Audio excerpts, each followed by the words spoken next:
Ladies and gentlemen, this evening I am sitting down with the fearless leader of the Columbus Cartoon Coalition, or C3 as the kids call it, Sydney Kit. Sydney, how are you this evening?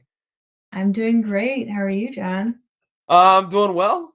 And if memory serves me correct, this is like the third or fourth time you've been on the PVD cast, so welcome back. Yes, thank you.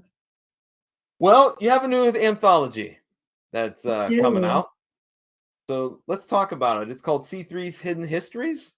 So what was the process for getting this anthology out into the creative sphere, if you will? Yeah, so this will be our fourth anthology. The first 2 years, we decided to do three projects in one anthology. So you had the choice to do a comic that related to Columbus, or related to cartoons, or related to a coalition. And I believe it was the 23, yeah, in 23, we had the writer write one cohesive story, and then an artist got one page. So every page that you turned was a different art style, but it was one cohesive story. So that's how the anthology started out.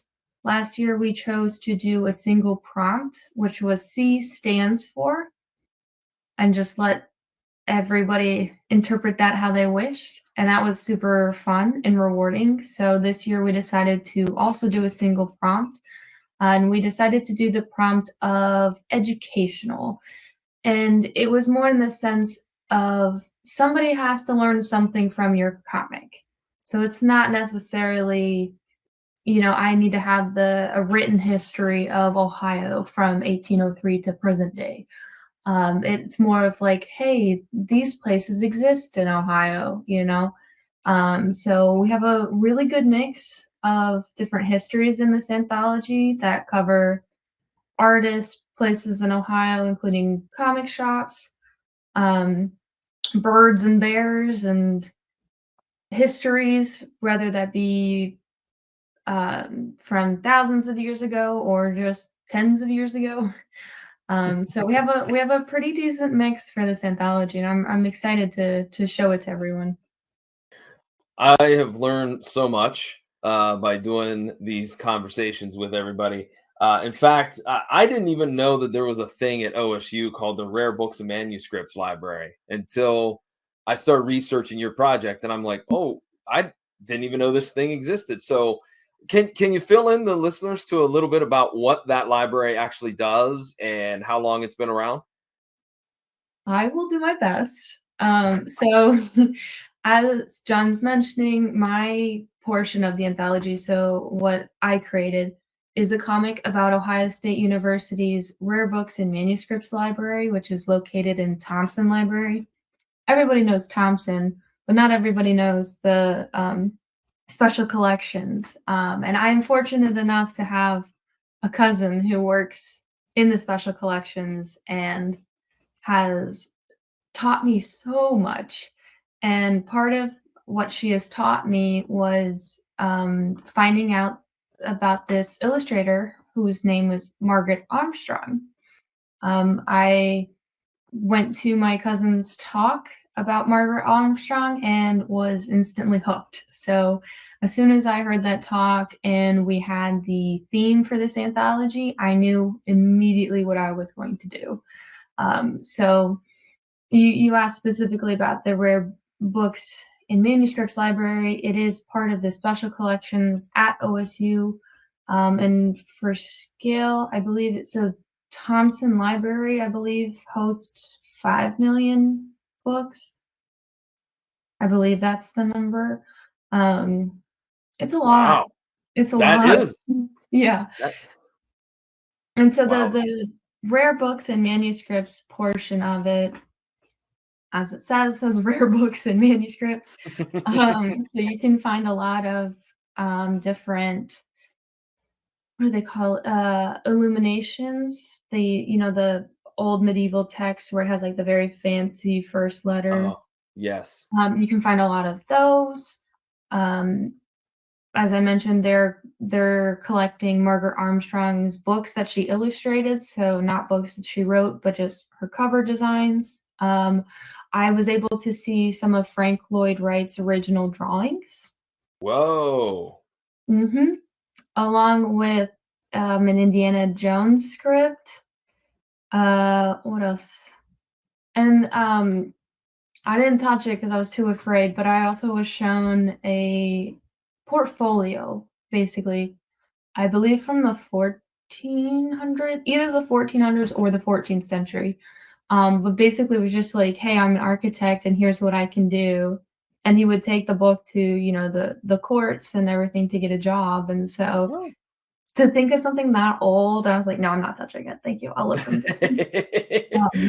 But it was just so cool to think about. So I'm very fortunate that I have a connection with it, and I will do anything and everything I can to let the masses know that this place exists, and it's super fun. And let's talk about Margaret Armstrong for a moment because she was very much a trailblazer in her own right. Mhm. You mentioned she did cover art for books. She was a writer. She sketched things as well. How come people don't know more about her then? But as my comic details a little bit, the whole process of books and illustrating books kind of became a completely different industry once like paper covers came into play. So like, you know, when you have a hardcover book and it's got the paper flaps on it, it Hmm. created a new industry. So I think, you know, that created more of an interest in covers because the covers could be more intricate, more detailed.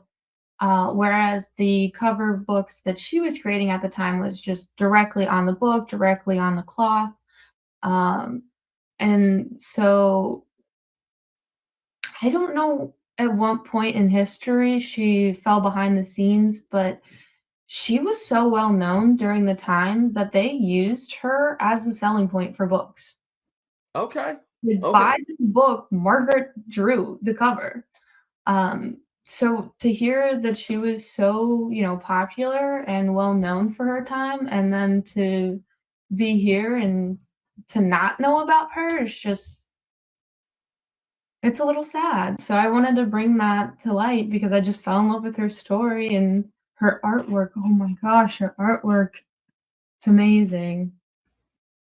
I will say that you are absolutely correct on that. You should Google some of those images of her artwork. They're very well done, very intricate. Would that be the best way to describe it, maybe? Yeah, so it kind of explains it a little bit, but her father and sister did stained glass. So you've Oh. seen the cover, so you might see a little bit of influence of stained glass, just like how things lay together and how they fit. Hmm. Um, so I think that's if you just think of the delicate nature and the very intricate nature of stained glass, that kind of is how I would also or describe her art as well. Okay. So both of those, the project about Margaret Armstrong and the one about the rare books and manuscript library, they're both in the Hidden Histories anthology. What are the titles of those two entries for you? So it's actually just one entry, but I Okay. started off with, you know, describing Ohio State, and you think that the book's gonna or the comic is gonna be about Ohio State, and then you flip the page and actually, boom, it's all about Margaret. So my entry is very creatively named. It's the RBML and Margaret Armstrong. Um, but yeah, it introduces the RBML and gives sources as to where you can find more information. I also was super fortunate to be able to connect with um, Jolie, who is the curator of the Margaret Armstrong collection, and Eric, who is the head creator of the RBML. So they also are included in the comic, and I was able to chat with them and find what their favorite piece um, that is at the library, like what their favorite piece was. So those are Oh, also included in the comic, and also resources to learn more about those or where to find them. okay. Well, let's switch gears a little bit and talk a little bit about some of your other projects. Do you have anything else on the horizon? I know you've been very busy with the anthology, but do you have anything you'd like to talk about? Personally, no. Uh, I bought a house, so that's been my project. Art will come back eventually. I will have more projects, do not worry. No one's worrying, but don't worry. Art will come back, but this year has been a little bit of a hiatus due to the lot of work that a house involves. Yeah. I don't know if you agree with me or not on this, but moving sucks. Very much, yeah. I'm fortunate, I guess you could say. I'm fortunate enough that both of my parents and my husband's parents are divorced, so we get extra hands when we move. And then we have a really great friend group, so I've got plenty of movers, but it still sucks.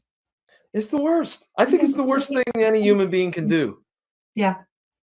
because you have to pack the stuff, then you move it, then you unpack it, and then you have to organize it. And yeah, Yep. yeah, I hate it. I absolutely despise it. Yeah. So that takes a lot out of somebody, so just Margaret for right now. We'll have more later, eventually. Well, will we see any more projects starring Lainey? Unfortunately not. Oh, We lost Lainey in March. oh my gosh! Y I'm so Yeah. sorry.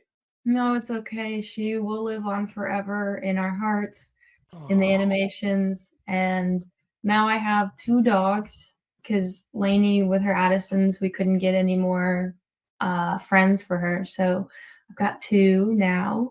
I've got okay. they're both about the same size. I've got a little they're both mountain cur, which is the, like, brindle color that you see on dogs. Um, I don't know how to describe Hershey. Her name is Hershey. She's 7.5.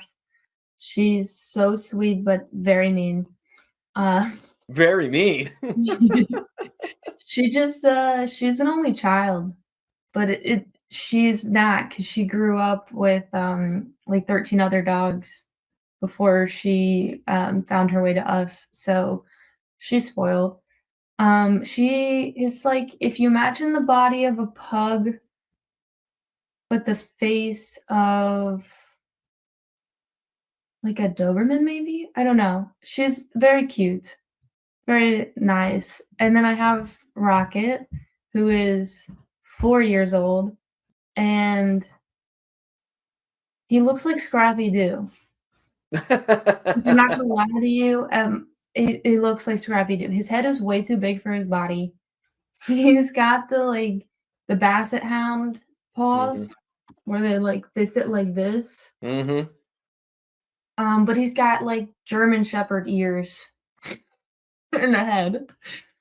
So, yeah, we will definitely have adventures with those 2 ding dongs, but yeah.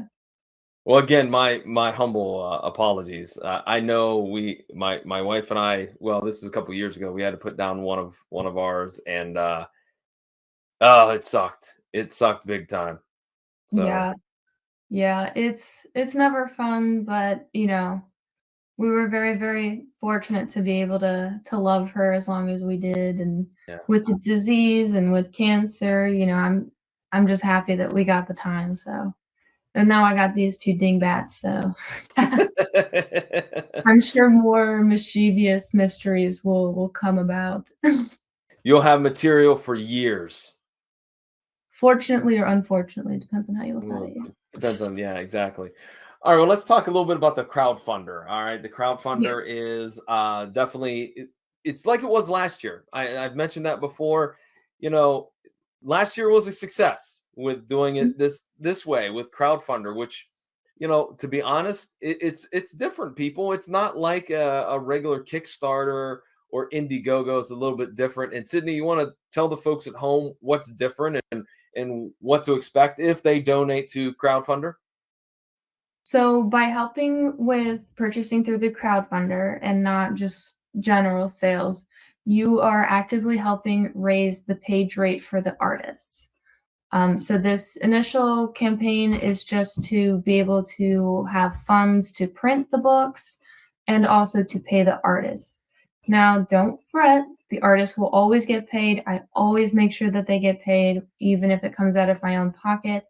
But obviously, I cannot afford like $20 per page out of my own pocket. So being able to share the crowdfunder and to raise the funds so that the artists can be paid what they should be paid is just a really fulfilling journey for everyone involved. So I highly encourage donating to the crowdfunder.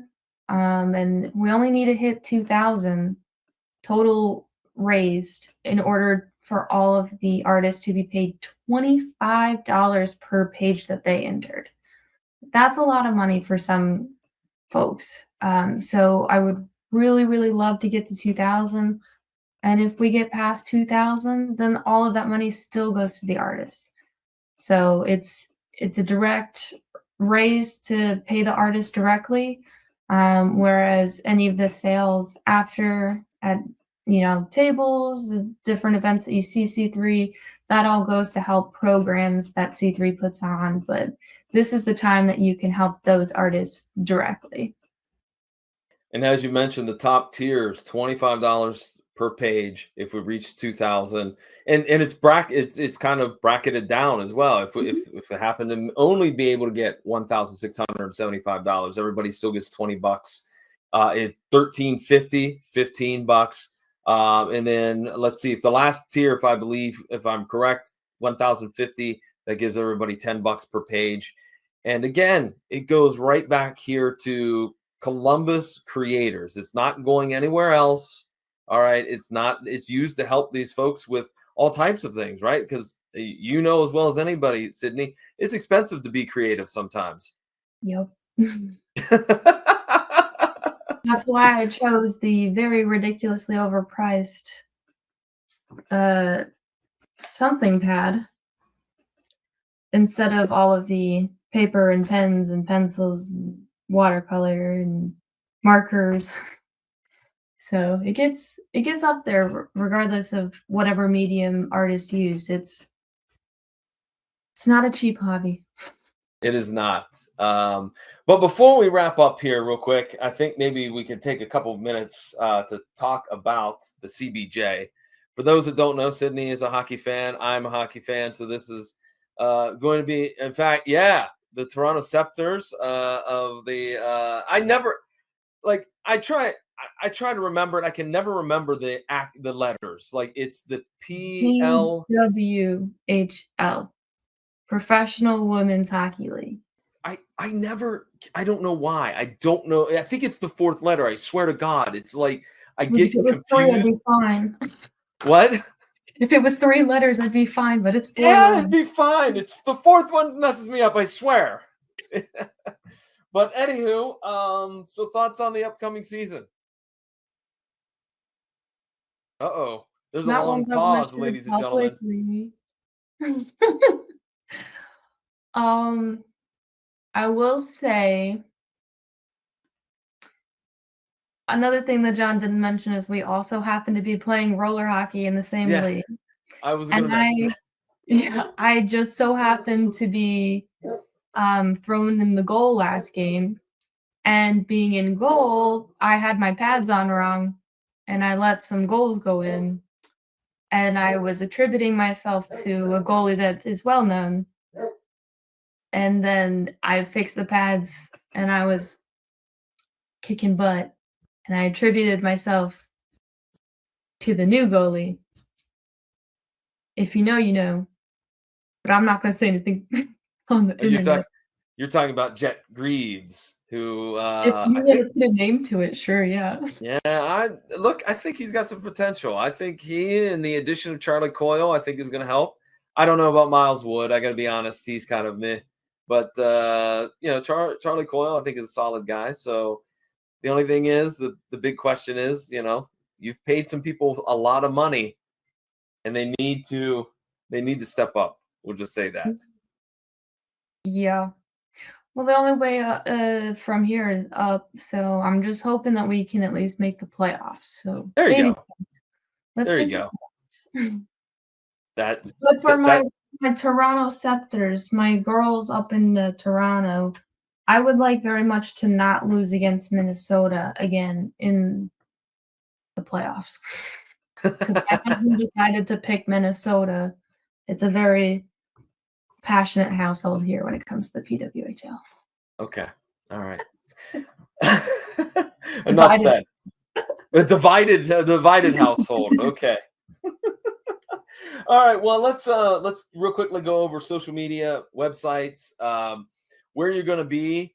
I know that we don't have too many conventions left because we're in September. We're starting to wrap things up.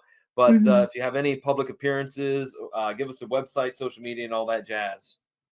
Well, you can find me, myself, and I at Sydney SYDNEY period Kit KIT period ANIM, which is short for animation, which I don't do a lot, but it's fine. Um, and for the club, you can find C3 on Instagram and Facebook at C3.Ohio or Columbus Cartoon Coalition. You can also find us on YouTube at Columbus Cartoon Coalition because who needs a short name? And as for public appearances, keep an eye out on social media. Unfortunately, we were not invited to a very popular convention that will be happening this month. So keep an eye out because we have some big things planned as to where you can find us. Okay, and let's talk one more time about the crowdfunder campaign. Folks, I know that on the social media of C3, there's going to be URL information that you click the URL and it'll take you right to the crowdfunder page. Look, we want to get to that $2,000 mark. I think we could do it. I feel it in my bones that we could do it. Let's do it. Get everybody paid $25 per page. And again, anything left over will just go right on into the fund for helping these wonderful, talented people like Sydney, like all the folks that we're going to hear from in the next few weeks. So do it. It's a good thing. It'll get you some good karma. Oh, for sure. And I'm not gonna lie to you. There are some people that as the, editor, as the person who's putting this anthology together, I want to kick out because they're too good. They're way too good. I get some of the submissions. Oh no. Oh, you're still here. Okay. What was the last part you heard? I want to kick out some because they're just Okay. that good.